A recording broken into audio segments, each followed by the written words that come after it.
Alright, we're gonna move on to these cylinders next here. So I got my new pistons here. So these are forged 3 5/8 big bore pistons. So they want us to run 3.5 to 4 thou clearance on the street motor. So go ahead and measure these things and see what they come in at.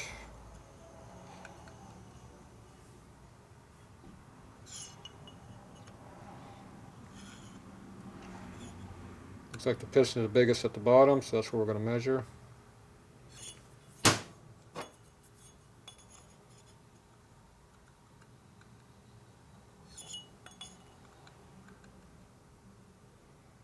So this piston's 6.5. A little bit under 6.5. This one's 6 3/4.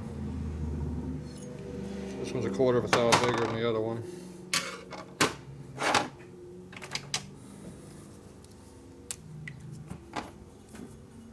Hi. Good afternoon.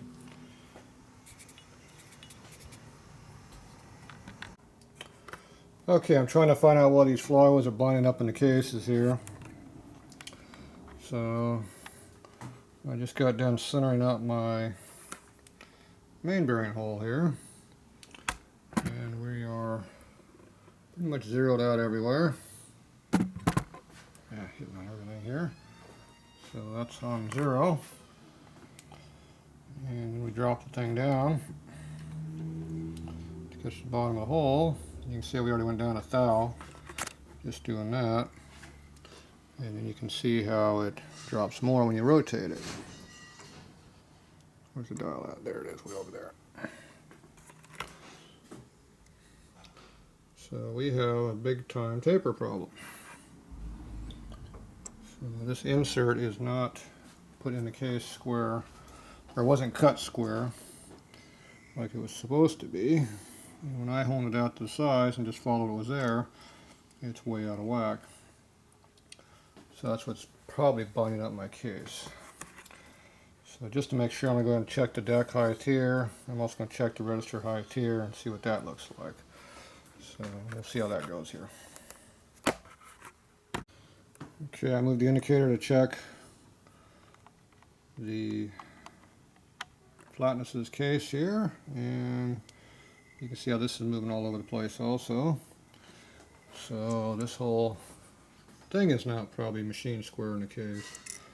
And I checked to make sure the case was flat by taking my 1 1/2 feeler gauge and checking on the surface here, make sure it doesn't go in anywhere.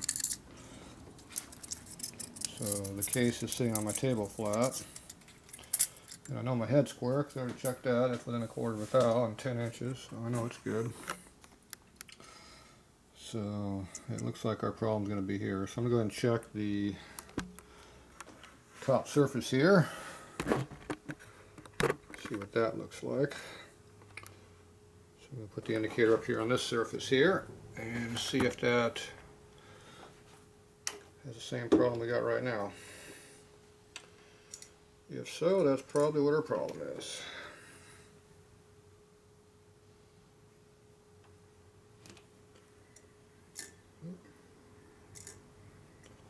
Too much pressure there.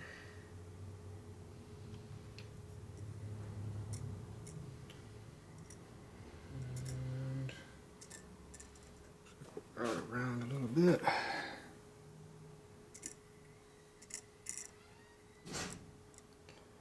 And that's a little bit out too.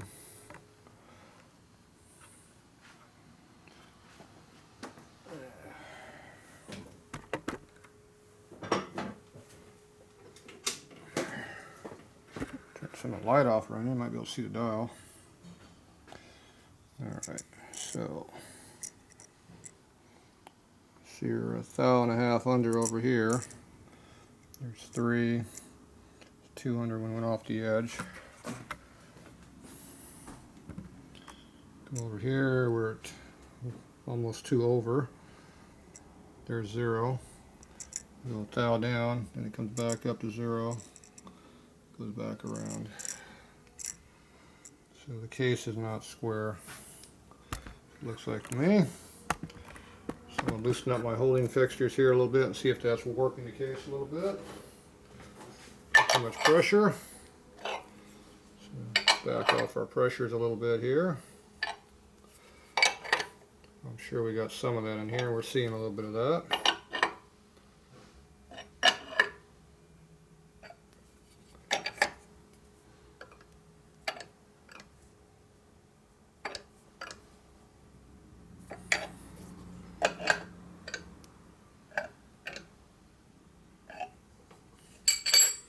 Alright.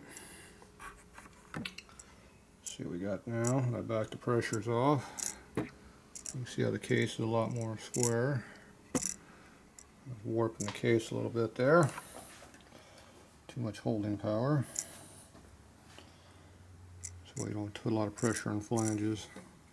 So this surface here doesn't look to be quite as bad as it was, but it's still out a little bit. But in 2 inches, that's, I mean, about 9-10 inches across. Expect to see a little bit. Okay, so let's go ahead and double check our center again.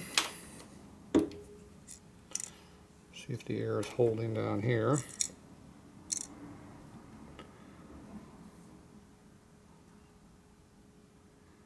Shouldn't have warped the case this far down. There's a lot more strength down here in the bottom. No. Didn't help. It's really bad right in here. A lot worse than there. See, we got 3 thou right here. 6. Whoa, jeez, look at that number go off the scale. There's 10, 11, 12. It keeps going all through the roof. So this case here is machined not square. This is not perpendicular to our gasket surface. So that means this case race is way the hell out of whack.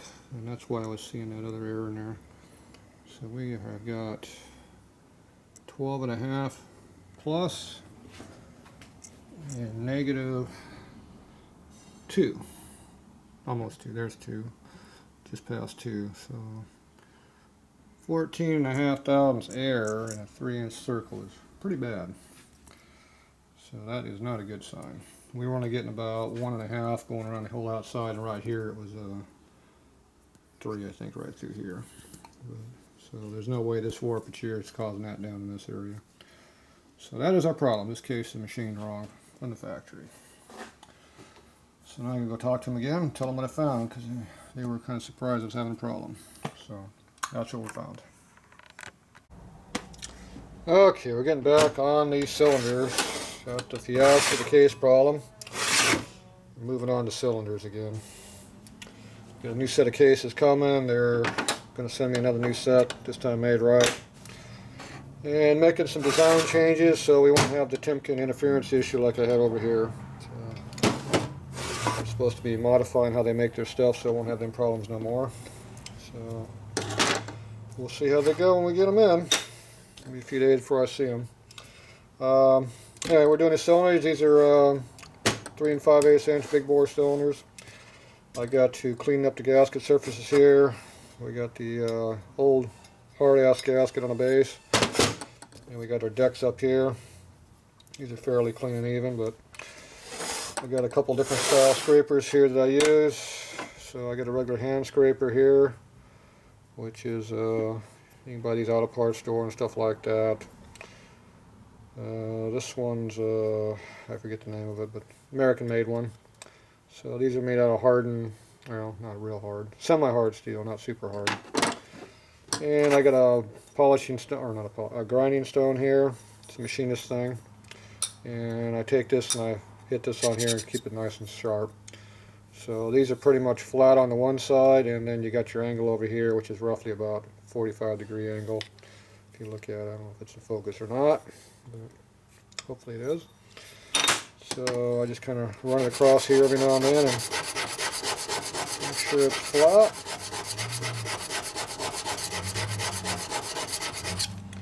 So that buffs up our surface here a little bit. And then on the back side, to make sure there's no scrapes, we just run it flat on the bottom here a little bit. Give it just a very slight upward angle, about 5 degrees. And then make sure there's no burrs here, because this side goes against your That's sharp. This side goes against your whatever you're cutting your case or your cylinder your head. So you don't want any burrs on here to scratch your surface, but you want to cut on this side. And the way you cut on this is you come in with one corner, kind of rotate it back and forth as you're pushing really hard up and on down and forward. And you kind of do that like that. So you'll see how I do that. The other one is a super scraper here. It comes from Goodson Tool and Supply. It's a solid carbide tip on this thing. So it's very sharp, very hard. Doesn't nick very easily, but if you drop it, it breaks. If you run into bolts, you'll chip it. So I never use this one for initial scraping. This thing actually doesn't work worth a squat for scraping gaskets. I use this one to get the gaskets off, and then the residue that's left, it's really hard to want to come off. You come off with this and it scrapes it right down to bare metal. And it'll actually scrape the metal away too, because it's so hard. So there's basically 2 different ways of doing things. So this one here, the head gasket surface is already off. I mean already gone, but basically you run this across at an angle somewhere in this area here, depending on what's comfort for you. You just go along like this and you make sure everything's clean. This one's already clean, so this is what we got off, a little residue. And you come by with your good scraper and just go back and forth all the way across the surfaces, and this will cut anything else that's there. It will get it off. If you got a really hard spot that it won't clean, this will get it off. And you can see what this takes off. Whoop, get right in view. And it takes off real fine stuff. So those are the 2 different ones I use. So let's go ahead and cut the hard side, which is the side over here, the gasket. Now you can see how there's a little bit of gasket removed right here. Let me blow this up even further. So the gasket's missing right here. So I just come in like this. So you do that hard edge. You want to make sure that you try to cut the whole gasket off. And usually I just pivot with my thumb right here. And I push with the one corner, and I kind of push down on the one side like that real hard on the contact point. Pull back just a little bit so you can see better. And you just take off a little piece at a time like that. And you can tell how hard that's coming off.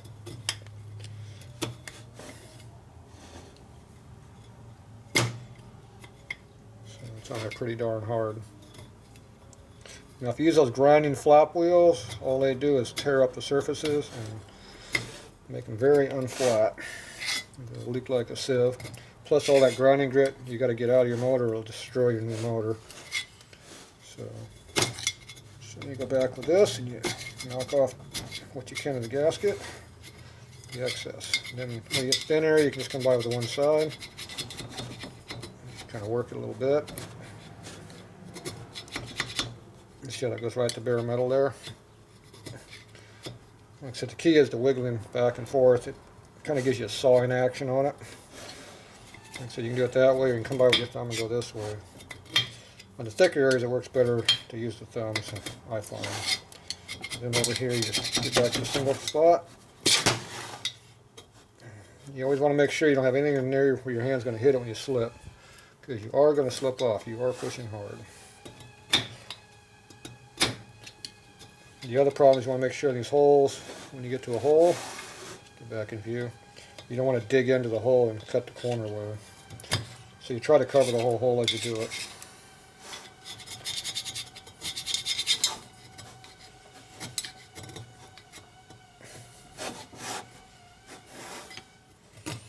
Real hard right here.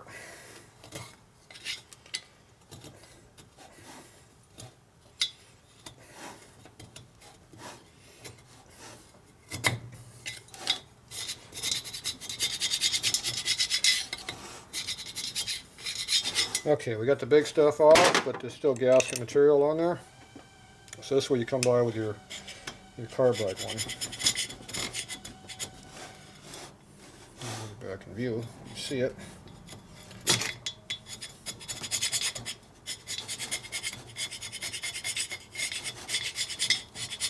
You want to try to hold this flat, because it will dig into the corners and cut away metal.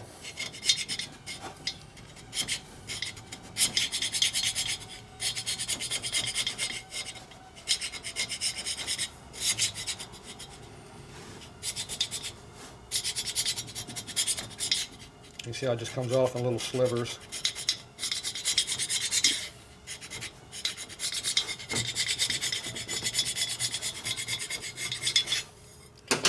Okay, so when you're done, you can see what it looks like. You can actually see how it's cutting the metal away right here.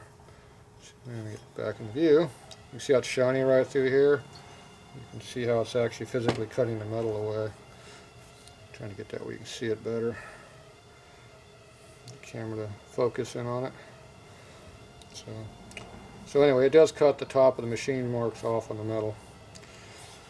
Even though it's a steel cylinder, it does get that. And the gasket scraper right here. Pull this back so the focus will work better. So you can see how this surface here, it takes out this little fine particle, but the scraper stays sharp. You just want to make sure you don't go directly into the cylinder like that, because that will chip it. You always want to go along the edges and to have room for the cutter to pop off and not hit something hard. You definitely got to be careful around stud holes, like on Shovelhead rocker box studs on the head gasket surfaces. So anyway, that's how you do the cylinders. So we got one done, we're going to do the other one, and then we'll measure these up. Okay, I got these cylinders all done, scraping them. Right now I'm going to get ready to measure these pistons up, get our measurements figured out. So, I don't remember if I did this before or not. I know I measured it, I don't know if it's on the video though. So it's 6.5 on this one and 6 3/4 on that one. And that has to do with the number on the mic right here, so I'm not sure if you're familiar with measuring mics or not. If not, you need to figure it out. I'll probably do a video here in a little while on how to do that. So I'm measuring them again right now because we got different air temperatures today. So that one's coming at 6.5 like it's supposed to be. And this one here is at a high as 3/4. Alright. You want to make sure all your stuff is at the temperature you're going to work at. So you want to make sure your cylinders, your pistons, your mics, everything is at the room temperature that you're working at, because they change with temperature. So we got to know all these numbers.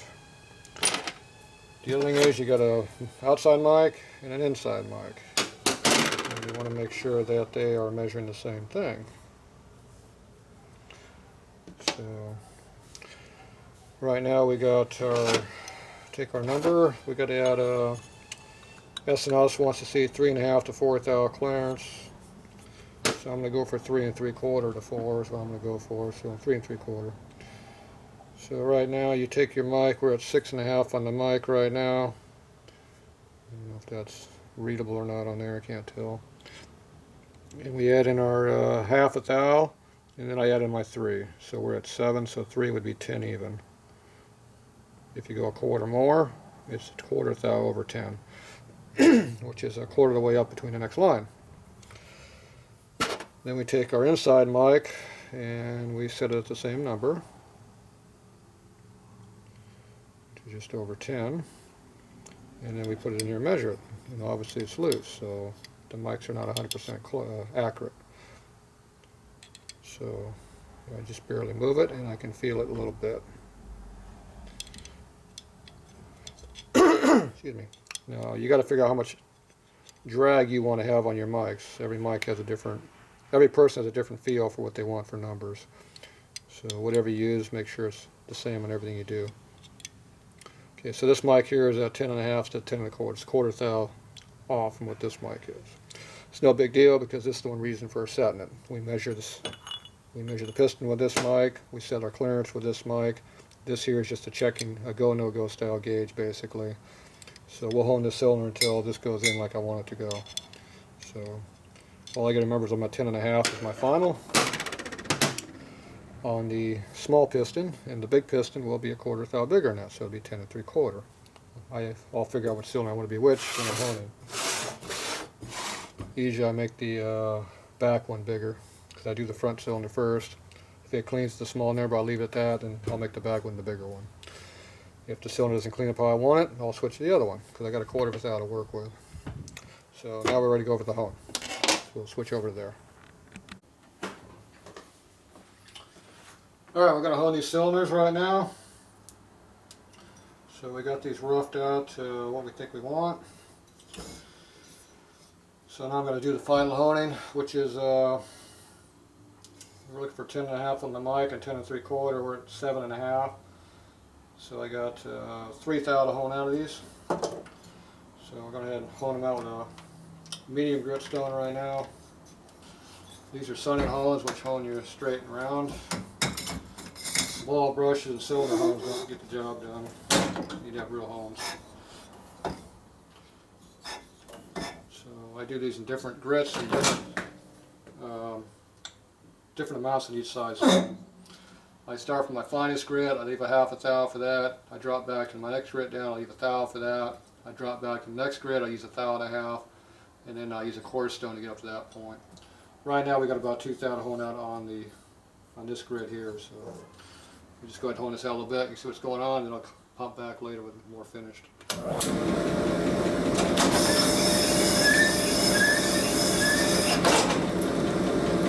Pressure up a little.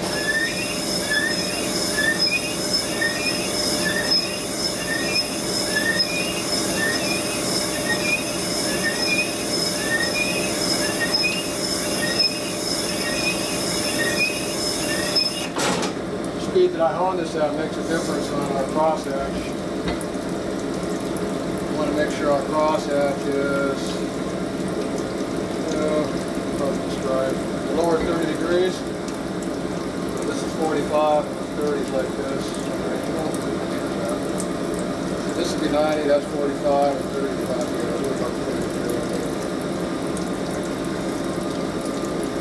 That does make a difference on the kind of oil you use.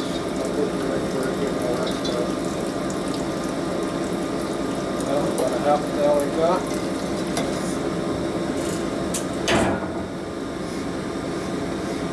Grip these when they grip out of your hand, it doesn't hurt you too bad. So it's fun.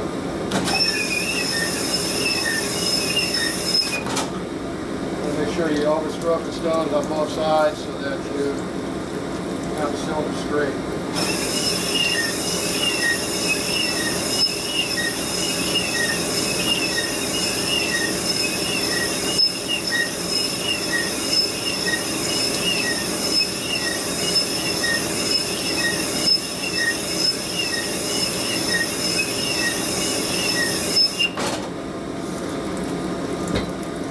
Every time you stop, you look at your crosshatch to see if you're holding the right speed.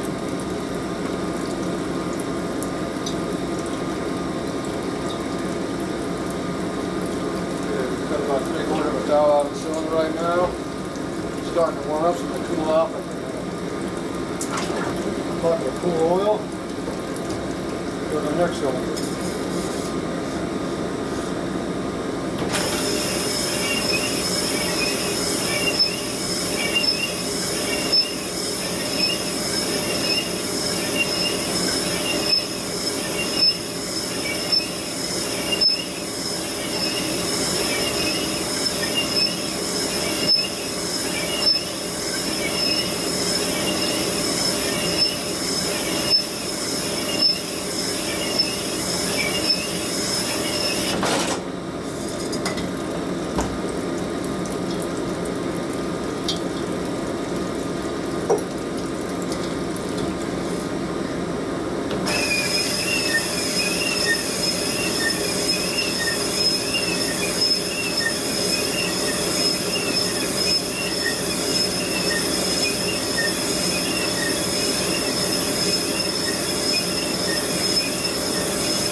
That's what that looks like there. There's your cylinder. Look the same size as the other one is. I have 1/2 thou more to go on this one cylinder, and I got a 3/4 thou to go on the other. Pull this one off. Now it's cooling. You bring out the other one. It's already cooling. Measure what it is right now after it cooled. How tighter than the other one is, because it shrunk a little bit. Make sure you compensate for that. I'll go ahead and shut the camera off, so you have to watch me do this all day, and I'll come back and do one next time.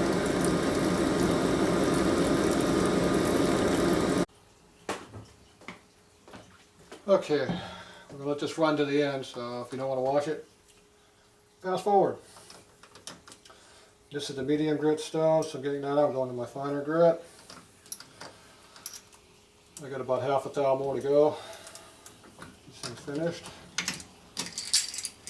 Take out our stones, get our new ones.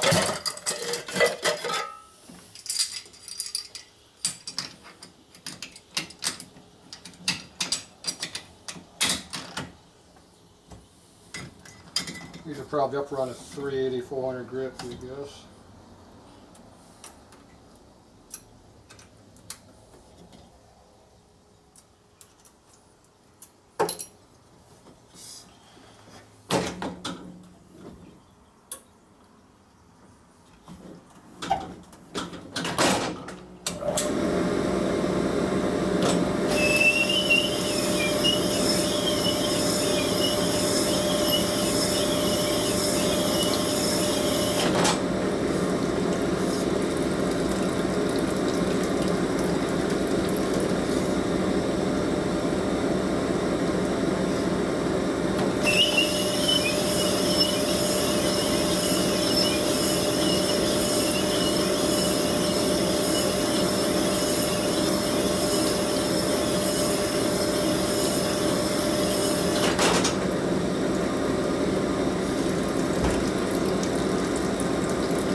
Again. Look to see what grit is in there, but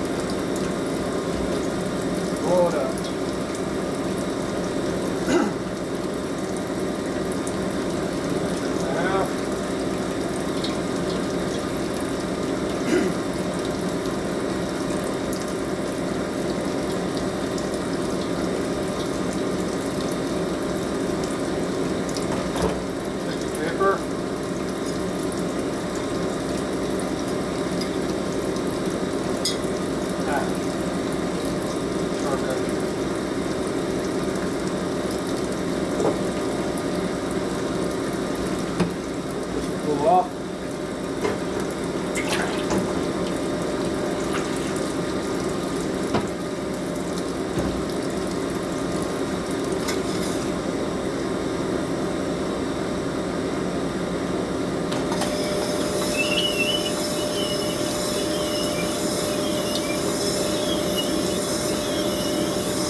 Still a slightly hourglass shape. It's big in the middle and small on the ends.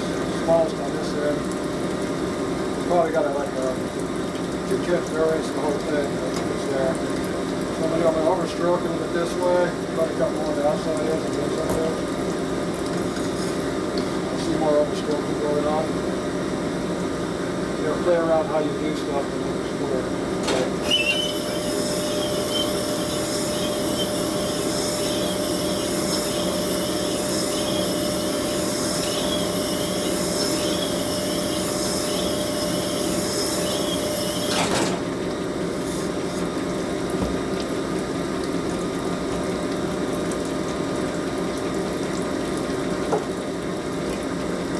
I'll let it cool again.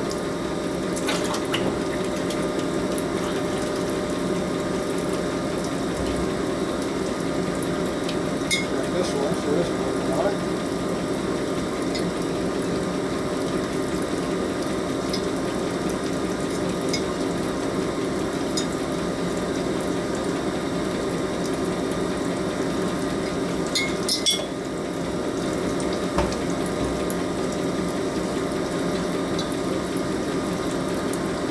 More straight, it's the same on the inside as the outside. Still a little bit tighter on this side than the other side. More generous.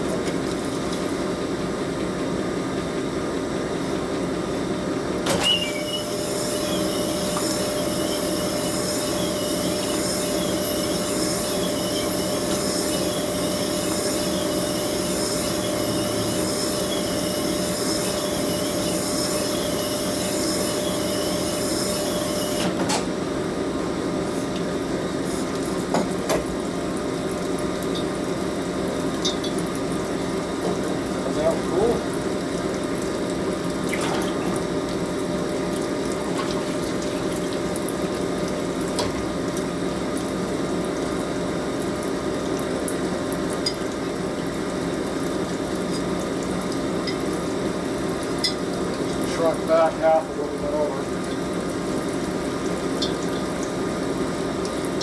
More even on top and bottom.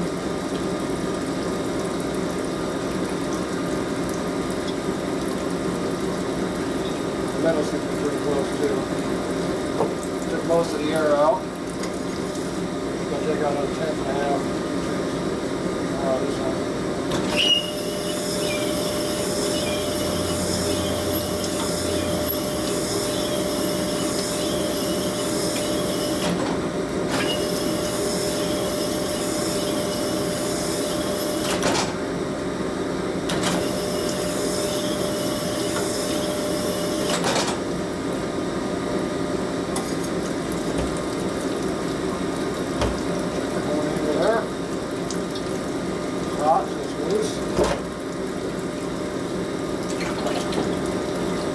Down again.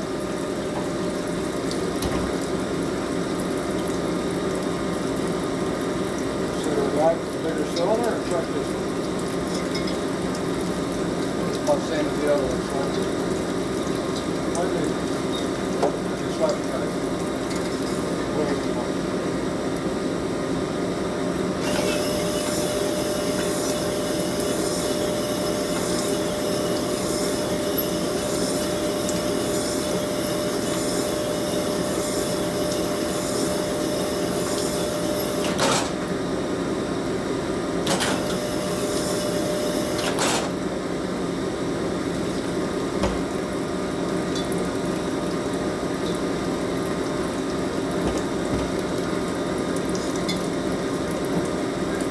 Cool.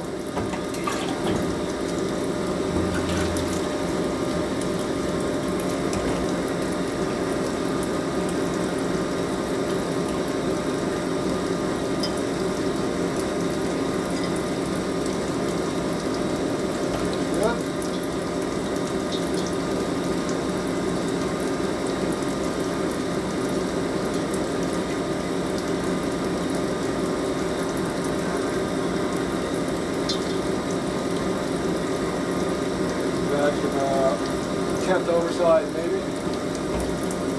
Just a little bit. That's done. So that's done.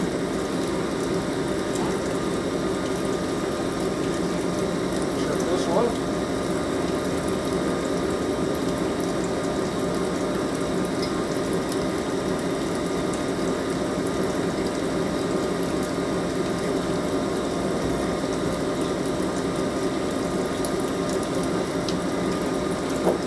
Good, it's on size. Now we do our final stone.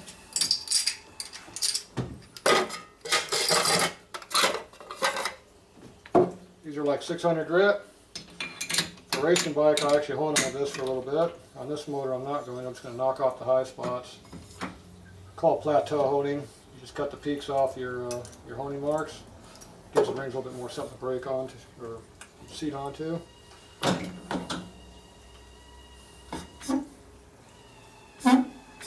Shattering's bad. It doesn't do that when I turn the machine on. Probably will.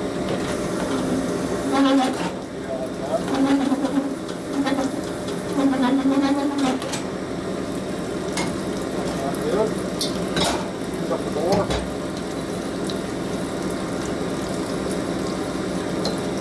Set it to this side more last time. This one's better. Nope.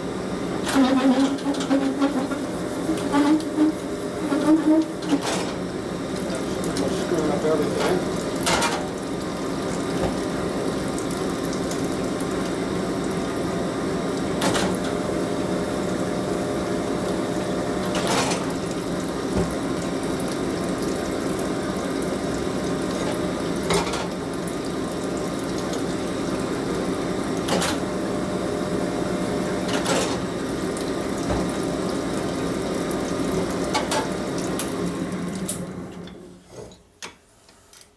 Fun when they fight you. So now you go back and put the other stone back in it.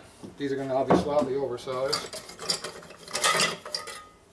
So we're going to be close to our 4th hour clearance than our 3 3/4 hour shooting for. Still within our recommended size, but not the number I was looking for.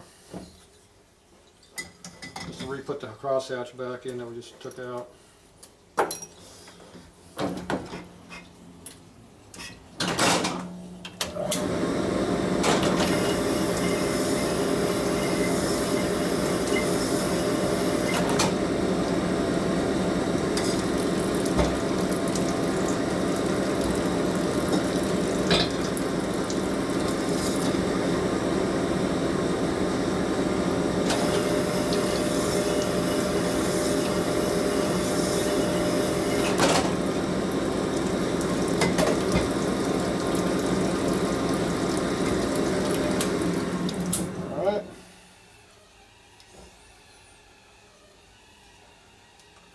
Put the deeper marks back in. We already knocked off the fine spots. So we'll get these cleaned up and we'll show you what they look like.